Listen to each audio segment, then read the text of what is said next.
Previously on generative learning, we talked about autoencoder and variation autoencoder. In this video, we're going to talk about the third type for generative model called generative adversarial networks. So here we go. About the estimation of density distribution, there is several approaches that you can take. One, you can build your own density distribution and then trying to generate sample from that distribution. But it is very difficult to learn such a complex distribution directly.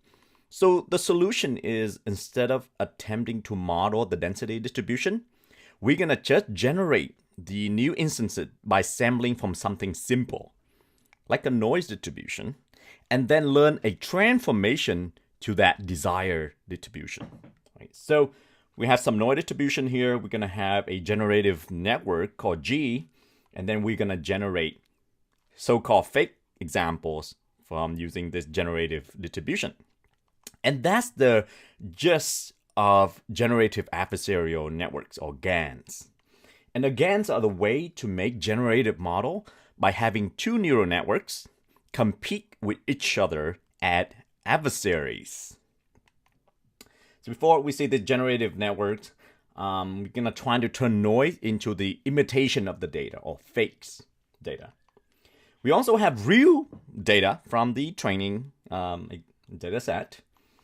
And now we're going to have another network called the discriminator, which is trying to identify real data from fake data by a binary classification, real or fake. So you can think about it, these two networks are adversaries. So the generator, or George the Clever here, trying to make imitation of, maybe he's trying to make fake monies, right? While we have real money as well that, that's there. And we have David, the discriminator, or the detective, trying to discriminate between the real money and the fake money. So this would be the story between George the Clever and David, the detective. So how do we design this simple GAN, maybe for fashion MNIST? So we start with the coding size of 30. So this is your Z, the dimension of Z, maybe 30. And then you generate two sequential models, the generator and discriminator. And you can design them, use some, neural net architecture. Here I use dense layer 100 neuron, 150 neuron, and then dense layer with the same dimension at the data you're trying to generate, which is 28 by 28 in this case for fashion MNIST, and then you reshape the data. Keep in mind my activation here is not regular but it's a sigmoid, because I want to swash the value down into the pixel value from 0 to 1. So sigmoid is perfect for that. And then discriminators, sort of a mirror architecture, right? You're going to make sure that you start with the same dimension input, and then you build a networks that mirror on the other side to narrow it down to be one node to determine whether it is fake or real. And because this is the binary classification, you also use a sigmoid at the end. And then the again is nothing but a sequential between a generator and the discriminator. All right, so how do you train a GAN? We have a generator, George, trying to create fake data to trick the discriminator, David. David trying to identify real data from fake data generated by George. And George and David are playing this joint game called the minimax game. And both networks are trained using this objective function. Okay. Don't freak out, but this function actually not that complicated. Think about in terms of David, which is trying to maximize, and George trying to minimize. And this objective function basically having two big parts. Number one is the expected loss of David trying to generate, trying to predict real data, right? So X is from the real data distribution. And then the other is the expected log loss when David trying to discriminate data generated by George here. So G is the noise, data generated by George. So that's two main parts, right? And David trying to maximize this objective function. And he want to maximize this, so this want to be maximum. And so D of X had to be maximum, so that it had to be close to 1. Basically, he trying to be able to very confident saying these are real money. Right? At the same time, he want to, since he want to maximize this term, he want to minimize these terms. And this term basically means that for the money that generated by George, David would say that's almost 0, which means that he can tell that he's confidently that that is fake money. Okay. In the meantime, George trying to minimize the same objective with respect to D of G, Z. So George was saying this, if I'm generating this money, then David would think it's real. That's why he closer to 1. And so by maximize this term, he minimize this term, and he minimized the entire objective because this one have nothing to do with George, right? George will focus on this term for the most part. So when is the conversion? It's when dx equal to d of gx and both equal to 0.5. What it means is David now cannot tell the difference between real and fakes anymore, and he put 50% on each of the classes. All right. So the intuition behind again is that each will be trained simultaneously by updating David so he can discriminate between real data and fake data, which is generated by George. So we're gonna go into a bit of a distributions things. Okay. So you have a discriminative distribution, David, trying to tell the difference between fake and real data. You have a generated distribution, George, basically trying to manipulate the data so that it looked like a real data distribution, with, in this case, a dotted data distribution. Right? The reason it's dotted here is because you cannot know it for sure. You only can sample it, and these are the samples, the training data that you have, the dotted black P data. And you also have a mapping from the noise distribution, which is Z here, into the fake data generated because you use this George generative distribution, right? So Z is sampled uniformly from the noise distribution, and then you use Z to generate X fakes with the generative distribution, right? So first thing you do is you train David to discriminate the data. So you have, the training the fake and real data. You can train David so that it would tell this part of the data would be real, but this part will be fake, right? So David will get trained first. And then you will train George. George's objective is trying to fool David. So he's trying to move by fooling David. He's trying to make it more indistinguishable. So by way of moving closer to the real data distribution. So that George is trained. And this process keep going back and forth. So both of the network actually get better the more you train it. Both the network trying to compete to each other, both getting better.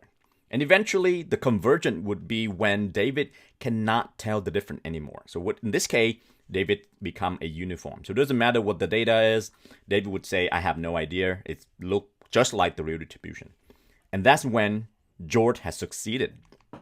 George had created the fake data that looks indistinguishable from the real data. Or in this case, PG equal P data.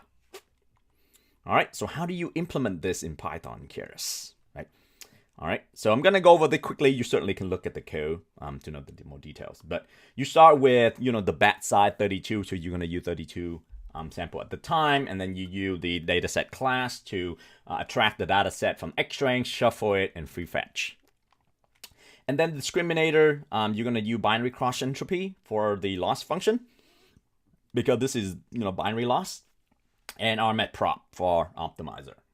First, you set this at not trainable because you only train one system at a time, so the other system had to be free, and then vice versa, right? And then the GAN also train on, same thing, loss and optimizer. All right, this is the big training loop.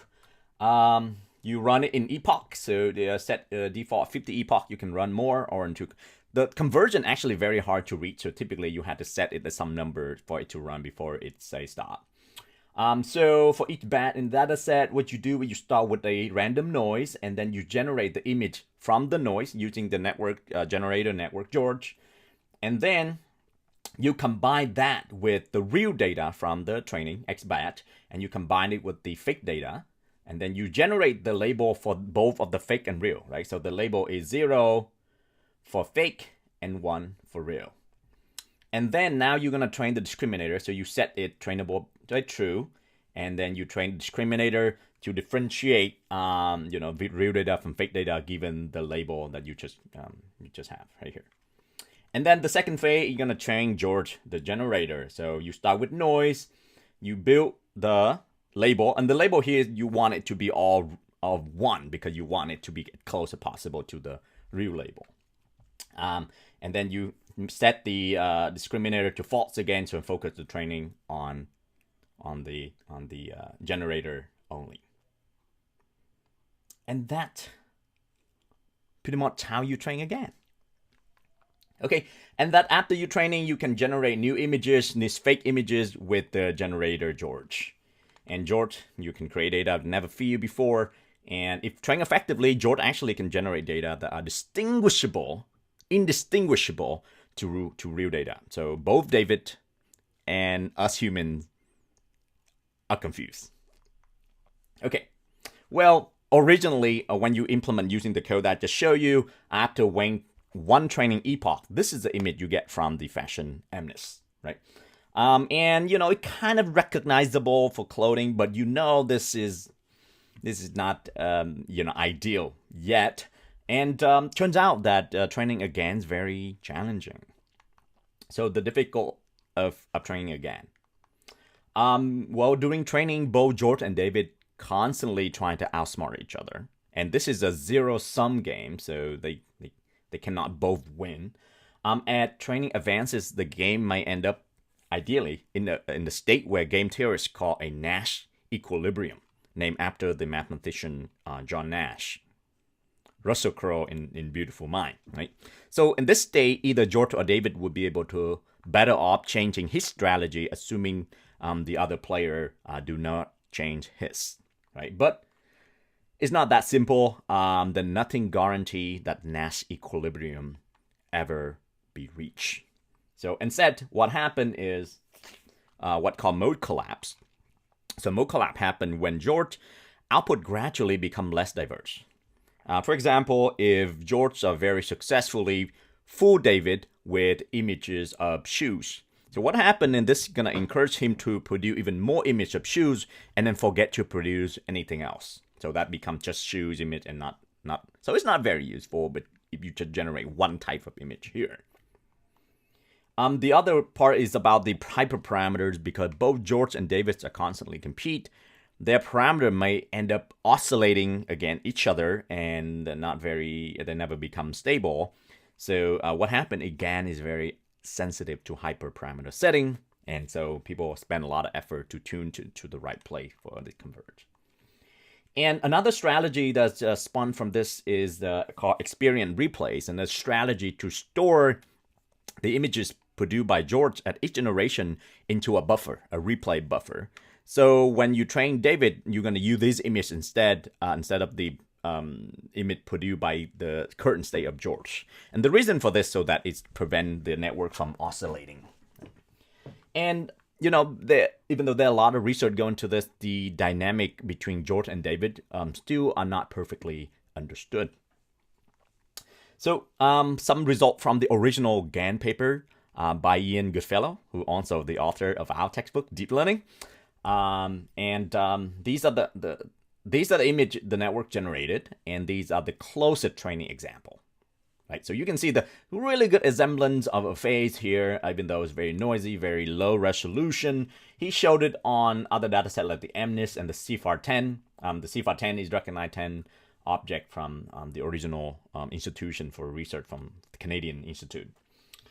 Using dense model or using con and decon convolutional models. And you see here, compared to these two, these are it's kind of misleading in a way, because these are real training images. This is not fake image. The fake image is right here, right? So, it's very low res. It's not really resemble, even though you can say that's a deer, and maybe that is, I don't know what that is. Look like a dog, right? So the quality is not great yet. However, what happened is there's so many advances in GAN recently, and so much that this original result of GAN become much better with higher resolution, better qualities over time. And within the 5 short years, it's now become very good with generating this kind of image like you see here. So we're going to talk about a few variation of GAN here. DC GAN, deep convolutional GAN, cycle GAN, domain transformation, progressive growing GAN or PG GAN in 2018, and a recent style GAN in 2019. So we're going to talk about state-of-the-art works over here. All right, let's start with deep convolutional GAN. And the main innovation is trying to build some convolutional guidance into GAN, right? A replay pooling layer with strided convolution in David and transposed convolution in George. Batch normalization in both George and David. U-ReLU for George for all layers except the output. U-ReLU for David, and remove all the dense layers, right? So this is a principle that guided from the CNN's community. And as the result, convolution works. You generate fairly realistic image, and then much better. They can be done much better if you have more training data and build a more complicated or deeper network, right? Another thing about DC GAN pointed out is really cool is the latent vector arithmetic. So these images are generated using some factor from the latent space, and you can see here these are men wearing glasses. And you can take an average of these images, well, not pixel by pixel, but these are you take an average in the latent space, so you can generate an average image called a man with glasses. And you can do the same with men without glasses and women without glasses. So what you can do, and then you can take, this a latent factor minus the latent factor, and then plus this latent factors. What happened is, and keep in mind, I do all of this arithmetic in latent space, not in the image space. So even though I plus image minus image here, it really means that's the Z that I'm doing arithmetic with, right? So what happened if you do man with glass minus man without glass plus woman without glass? You end up a woman with glasses. And you see some of this in the recurrent neural net last time. But this is done on the images. And so you can see these are fake image with a woman with glasses, and depends on the noise that you have on the distribution, you may end up with a variety of images of women with glasses. So that was really cool doing latent vector arithmetic. The second thing I want to talk about is cycle GAN transformation. And this is a very innovative GAN because it would train on unpaired data. What happened is that most training data had to be paired between domain in order to training to work. For example, if you have a satellite image of something, then you need a pair of the map image of the same location, right? So in order to train something to transform from one to the next. Now, cycle GAN is really cool because you don't have to train it on pair data like that. In fact, the way it works is this. You start with data from one domain, you use a generator at work to generate data to another domain.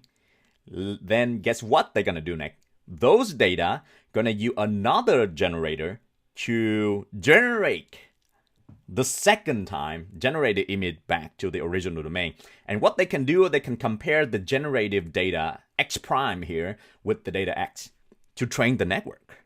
Simple idea, happened to work really good. And the output here is that you'll be able to map from horses to zebra from different domain, or vice versa from zebra to horse without pair trained data. Right? So these are generated image with zebra and horses, and they looked very real, really realistic. And not only just removing, adding this stripe here, they actually learned something deeper, and that's something about the habitat of this animal. So for horse, you see the image of more green grass, whether in zebra, the habitat become more yellow and dry because this reflect also the habitat of zebra who in savanna in Africa. And cycle GAN can use to transfer domain from different artworks. So for example, if you have a real input image here and you have a bunch of image maybe by Monet, you can actually generate what Monet would have had painted if he see this particular image. And that is, for me, really cool. So these are image generated by Monet style, and you can do the same with Van Gogh and other artists in the past as well. So the next GAN is progressive growing GAN. And this is the research group by NVIDIA. And in the past, GAN would generate not very high resolution images. And this paper changed on that. They start growing GAN from starting with a low resolution network, 4x4, and then keep increasing, double the size of the network that they go, and also double the resolution of the image that they go. You can see the training time become more and more, but the image now become high res and very high quality, and the most indistinguishable from the real image. So all of these people you see here do not exist. So here are another demos on train on the Celeb A high quality, and you see here these are trained on the celebrity images, and I don't know, you look closely, but you can start seeing some celebrity in these images, right? I don't know. You see Lindsay Lohan a little bit here. These are some actress. I can't recall the name. Bradley Cooper. Yeah. So you can see different celebrity in there as well. The last GAN variation I want to mention is StyGAN, and StyGAN is a state-of-the-art, just come out in 2019 last year. And let's see what it can do, right? So StyGAN, it mostly focus on the generator George to ensure that the generated image have the same local structure as the training image. And the way they do that is that from the latent space, they're gonna learn. They have a mapping network to learn weight W's here. So these are mapped from latent space to the network's weight. And what happened is they're gonna use this weight to inject style into the second network called the synthesis network here. So by the way, the discriminator David and the loss function was not modified. They mostly just modified George into two networks. And then the synthesis network supposed to generate image that taken style from this weight W, injected in on different level. And other than that, they also add noise independently. They added noises so they can control and tuning on how the image looking. And at the result, here I show you the video of the image. It's different level of style, coarse, middle, and really fine. And you can see they are, just look at these images. So change the coarse style would change a very fundamental way on how the face gonna look like. But if you change the middle style and the fine style, then a very small details will be changed. Okay, so why don't we enjoy this a little bit more? Right, even the skin tone, the hairs, the facial structure. So there's longer video if you want to watch it. It's in the presentation. Okay, so StanGuy be able to transfer style from one person to the next.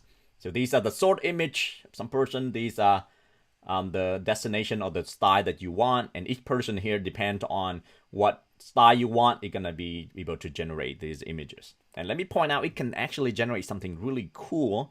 For example, this man here, you want to transfer the style of this man here, the face of this man here to the style of this lady. It's notice this lady have a lot of hairs, so it give the man a hair even though this is a bald man. It's also give a man a beard. Nobody ever taught it to do that. It learned by its own to do that. Why? It's if you transfer this man into other person here, so have lighter skin and lighter hair, all the skin tone also change, and you can see here that's reflector of this lady, right? Same with a boy. Wait, I want to point out this lady have little earrings here. It actually get transformed to here a bigger earring. And the man with glasses, you can see glasses throughout, even though the shade slightly different. Right? So it's super cool, the small detail that they can do. Right? Image to style GAN is another application to map from one person to next, or morph from one person to the next. So they done it on Ryan Gosling to Barack Obama, and Oprah Winfrey to Scarlett Johansson. And these are beautiful, smooth transitions. And you know, you would think who this few person between these celebrities. Okay, so in summary, we're talking about adversarial neural network. And Yan LeCun confidently say GANs are the most interesting idea in the last 10 years machine learning. That is a great compliment. GAN generate realistic images that are indistinguishable from real images. And the dynamic of the adversaries, George and David, are still not perfectly understood. So people are still doing actively research on the field. And there's a variety of GAN out there, and they're still growing. So this is just an introduction to GAN, and hopefully that give you a desire to learn more. That's certainly a very exciting field of research currently, and I'll definitely encourage you to go out and learn more beyond this lecture. All right, that's closed the discussion on generative learning. Next time, we're going to cover deep reinforcement learning, which is another brand of machine learning. I'll see you then.